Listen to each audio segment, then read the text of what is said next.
고통 중에 기도도 안 나와요. 저는 기도 못하는 사람 너무 많이 봤어요. 저 자신도 너무 심한 고통에 들어가면 그냥 앉아있을 뿐이지, 넋놓고 바라볼 뿐이지 기도가 잘 안 나와요. 저는 하나님께서 그 기도, 침묵의 기도를 들으신다고 믿습니다. 중요한 것은 하나님을 붙들고 가는 거예요. 고통 중에도 하나님을 외면하지 않는 것, 고통 중에도 하나님을 바라보려고 그냥 혼신을 다하는 것. 지금 제가 이 나이가 됐지만은 편하지 않습니다. 한 번도 저는 인생에 편해본 적이 없어요. 직장은 직장 때도 힘들었고, 또 크리스찬 되고 나서는 또 더 힘든 시간이 있었지만, 여러분 하나님이 완전하시다면, 그분이 우리를 사랑하신다면 우리한테 어떻게 고통만 주겠습니까? 그런 고통만 주는 건 가학적인 아버지죠. 세디스트나 마찬가지 아니겠습니까? 이 고통과 함께 주실 때는 반드시 고통을 이길 수 있는 능력을 함께 허락하시는 것을, 반드시 터널은 끝이 있고 이 고통의 시간이 영원하지 않다는 것, 이 고통의 시간이 반드시 끝이 있다는 것.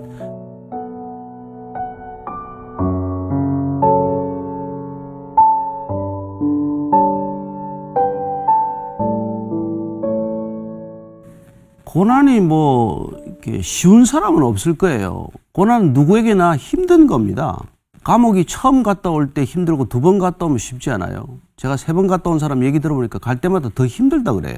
그럼에도 불구하고 고난이 우리가 해석이 되면 그 고난을 향해서 기꺼이 뛰어드는 것이죠. 그래서 제가 흔히 그 서퍼 얘기를 그렇게 하는데, 아니 그 바다에 풍랑이 있는데 왜 나갑니까 거기에. 잔잔해도 우리가 바다에 가고 싶지 않은 사람들이 있는데, 그러나 그 높은 파도를 타겠다고 하는 사람은 파도가 더 커지는 걸 기뻐하면서 그리 뛰어나가서 서핑을 하거든요. 그건 고난 가운데로 뛰어드는 하나의 그림이죠. 고난 가운데로 왜 뛰어듭니까? 거기서 자기가 누리는 희열이 있단 말이죠.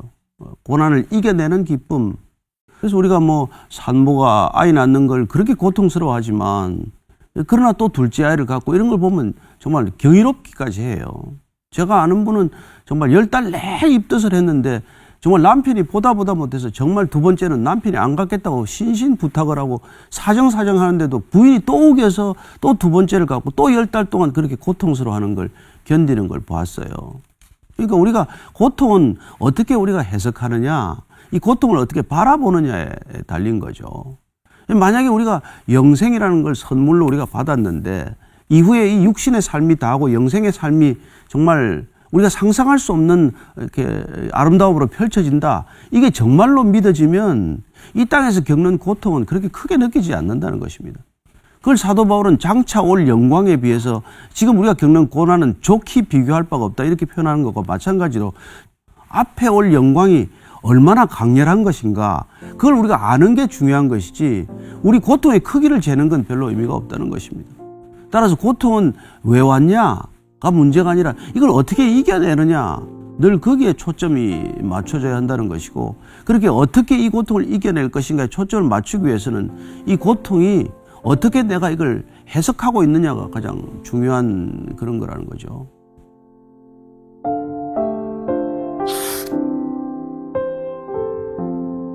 폴 브렌트라는 사람 그 책을 보면은 고난, 이 사람이 아버지 어머니가 다 인도 선교사인데 나환자들을 돌보는 선교사였어요.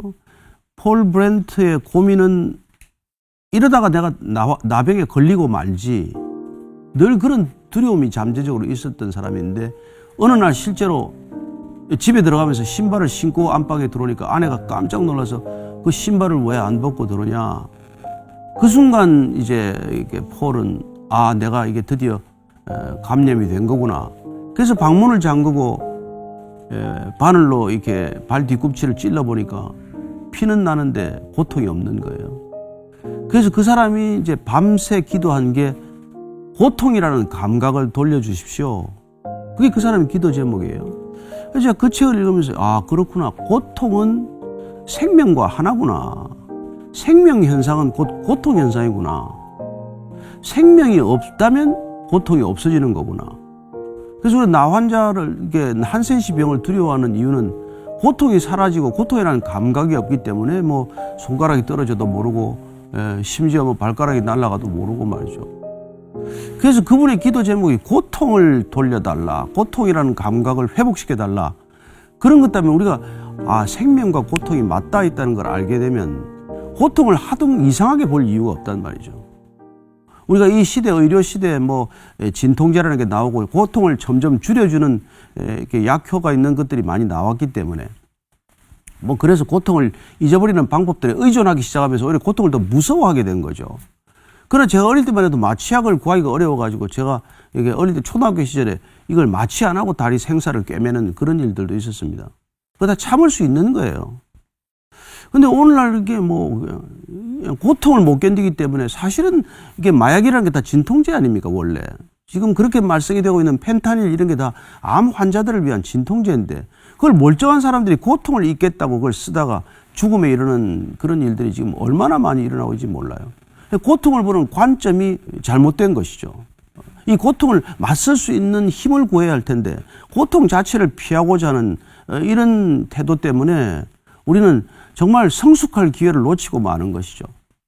뭐 고통만큼 성숙하는 건 아니지만 고통 없이 성숙할 수는 없는 일인데 그 성숙이라는 의미를 놓쳤기 때문에 고통 자체도 피해버리는 그런 안타까운 일이 있다는 것이죠. 결혼도 그래요. 결혼 안 하는 사람도 많고 뭐 자녀를 안 낳겠다는 사람도 있고 이런데 그 고통이 두렵기 때문에 그걸 안 한다고 했거든요. 그러나 우리가 옛날에 뭐 결혼할 때는 세 가지 반지를 우리가 받게 되는데 하나는 약혼 반지, 인게이지먼트 링이고 두 번째 결혼 반지는 웨딩 링이고 그 웨딩 링 끼고 나면 그 다음에 오는 반지가 사퍼 링이라는 그런 이제 이렇게 농담이 있어요. 그래서 반드시 결혼 생활에는 사퍼링을 껴야 된다. 고통이 반드시 따르게 된다. 그래서 우리가 뭐 연애할 때는 그냥 뭐 서로 간에 뭐 좋은 면만 보고 지내지만 결혼하게 되면은 이제 서로 간에 이제 그 몰랐던 면도 드러나고 그리고 관계를 조정해 나가는 그런 이 시간을 겪으면서 얼마나 많은 고통이 따르는지 모르죠. 그러나 그 고통을 우리가 겪으면 겪을수록 우리 사랑이 어떤 사랑인지가 드러나게 되고 그래서 우리는 우리 사랑으로 그걸 견딜 수 없다는 걸 알기 때문에 예수님의 사랑이 필요하구나. 그분의 사랑, 오래 참는 사랑, 온유하고 질투하지 않고 자랑하지 않고 교만하지 않고 무례하지 않고 자기의 유익을 구하지 않고 악한 것을 생각하지 않고 불의를 기뻐하지 않고 진리를 기뻐하고 모든 것을 참고 모든 것을 믿고 모든 것을 바라는 모든 것을 그리고 견디는 이런 사랑이라야 결혼이 되었건 직장이 되었건 내 인생 전체를 관통하는 삶이 한 작품으로 이렇게 완성이 되겠구나. 이걸 우리가 이제 알게 되는 거란 말이죠.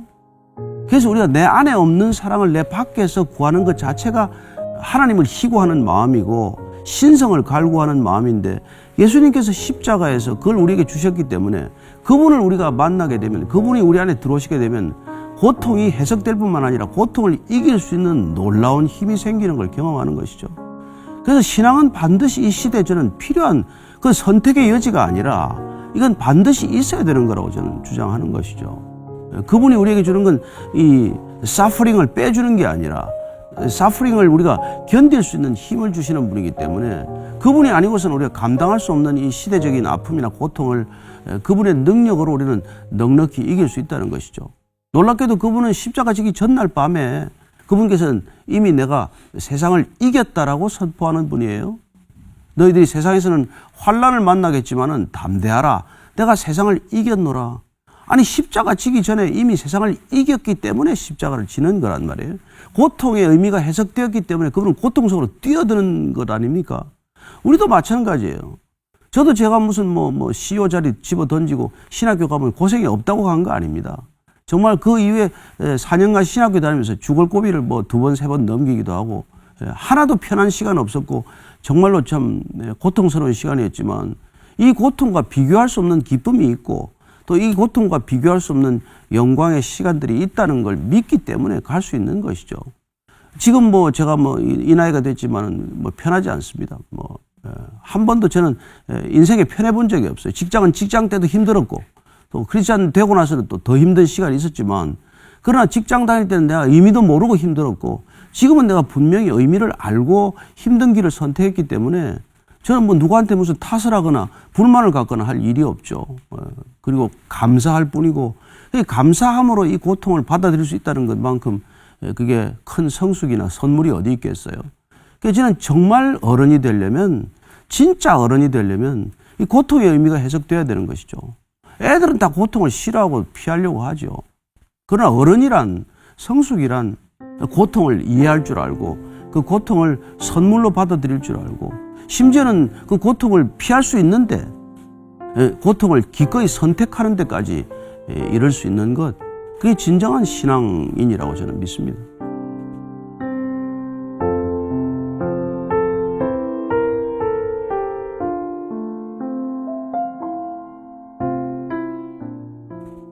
제 아내가 그렇게 똑같은 질문을 저한테 던졌어요. 당신 옛날에 술만 먹고 돌아다니도 즐겁게 살더니 이게 요새 예수 믿다가 당신 지금 아주 그냥 꼴이 말이 아닌데, 또 입이 돌아가서 말이죠. 입이 오른쪽 왼쪽 돌아가가지고 2번씩 돌아가서 균형이 잡히긴 했지만 그 어려운 시간에 정말 기쁘냐?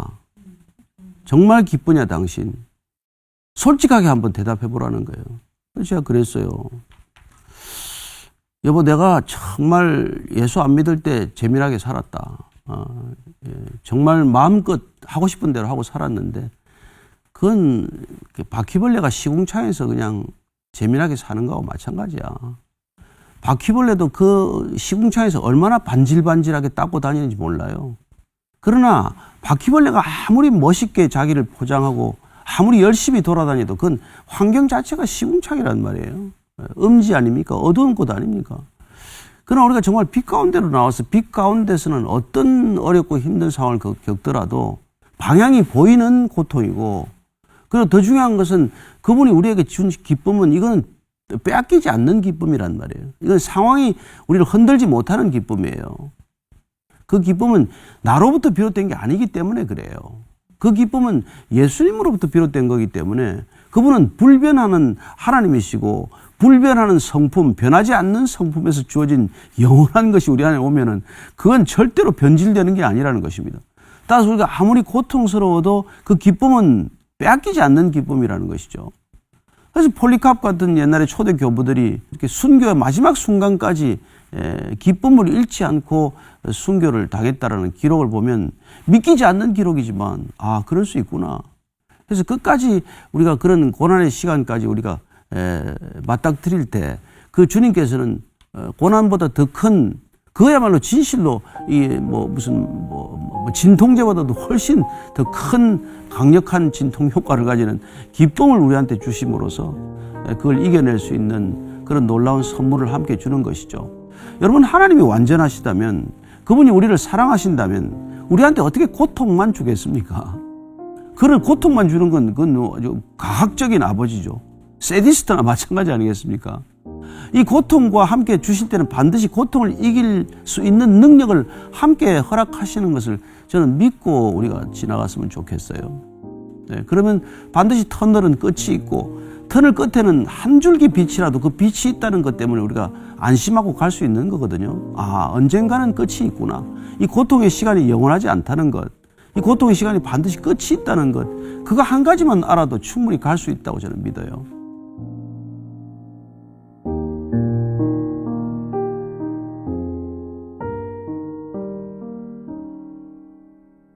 이게 신앙의 길로 접어든다는 것은 사고와 판단과 결단의 기준이 자아로부터 하나님께로 옮겨졌다는 것을 뜻하는 것이죠.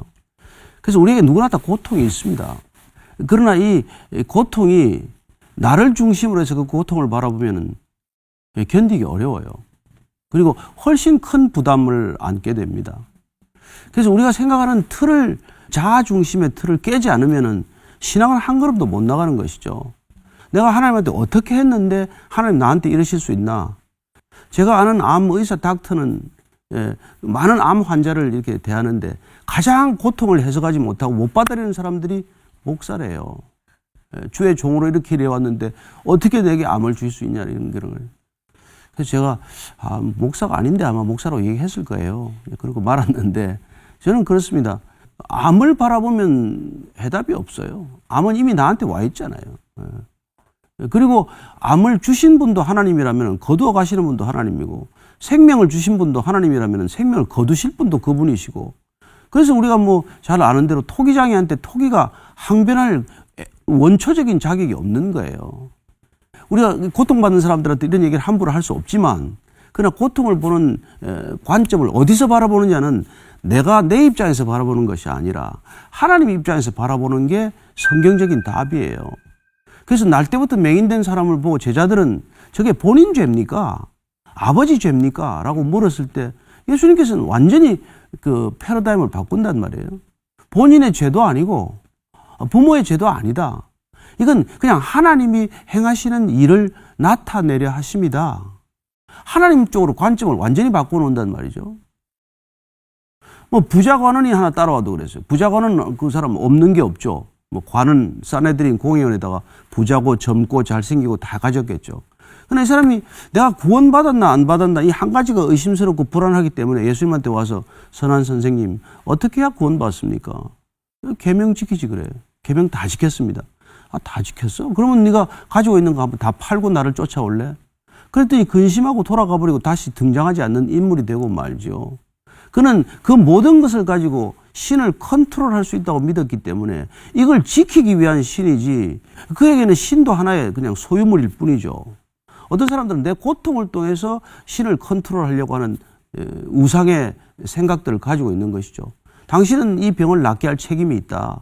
아들이라며, 당신의 자녀라며, 그러면 나를 건강하게 할 책임이 당신한테 있어.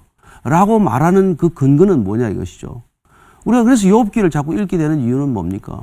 근데 나한테 원인이 없는 불행과 고통도 있을 수 있다는 걸 우리가 그렇게 해주지 않습니까? 그래서 귀로만 듣는 하나님이 아니라 눈으로 보는 하나님이란 우리가 존재 전체를 받아들여야 될 하나님이지 우리가 편의대로 기능적으로 우리가 소화할 수 있는 하나님을 받아들이는 건 아니라는 것이죠. 그래서 우리의 신앙이 그 틀을 한번 넘어가지 않으면 우리는 다른 종교인과 하나도 다를 바가 없고 어떻게 보면 수행하는 수행성보다 못하고 어쩌면 초월 명상하는 사람보다도 더 불안하고 그런 사람들이 되고 마는 것이죠. 궁극적으로 우리가 주님을 만났다는 것, 인생에 내가 더 이상 주인이 아니고 예수 그리스도를 주라고 마이 로드라고 고백했다면 우리는 살아가는 삶의 무게나 축이 완전히 그분에게 옮겨졌다는 것을 뜻하지 않습니까? 그래서 사도 바울은 나는 죽고 내 안에 그리스도가 산다라고 표현한 것이고 내가 지금까지 나 자아 중심으로 형성해왔던 모든 종교적 장식물, 스펙 이건 다 쓰레기와 같다, 배설물과 같다 그렇게 고백하는 것을 듣는 것이죠. 왜 사도 바울을 그러니까 사도라고 말하겠습니까? 그가 주님 편으로 완전히 옮겨졌기 때문에 우리는 그걸 사도로 받아들이는 것이죠. 따라서 우리가 예수 믿으면서도 여전히 내 중심에 질문을 거치지 않는다면 우리는 한치도 더 앞을 못 나간 거나 마찬가지예요. 하나님이 이 일을 통해서 뭘 하시려고 하지? 하나님 저를 통해서 이 고통, 이 지금 암이라고 하는 일을 통해서 하나님은 뭘 하기를 원하십니까? 라고 물어보면은 훨씬 우리는 그 고통을 이겨낼 수 있는 또 다른 지혜와 능력을 갖게 될 것입니다. 실제로 제가 그 경험한 한 분은 이렇게 전해 들은 분이지만 말기암 환자인데 그 의료진 다 전도하고 떠났어요. 쉬운 일은 아닌데 제가 이렇게 말한다고 해서 이게 하나도 쉬운 일은 아니지만 그러면 아무리 고통스럽더라도 우리 자아가 깨어지고 자아가 부서지고 자아가 산산조각이 나고 그리고 우리가 그냥 말씀 그대로 주님 중심으로 옮겨가는 그런 시간이 없으면 우리는 절대로 주님을 따르고 있는 게 아니라는 말씀을 드리는 거죠. 여전히 우리는 자기 자신을 따라가면서 주님을 따른다고 말하는 것이고 우리는 여전히 입으로만 주여 주여 하고 있지만 그래서 주님을 부르다가 능력도 나타나고 무슨 대단한 일도 하는 것 같지만 그러나 실제로는 하나도 신앙 없는 사람과 다르지 않은 삶을 살아가는 것이고 세상에서 성공한 사람과 하나도 다를 바 없는 그런 성공지향적인 사람이 되고 만다는 것이죠.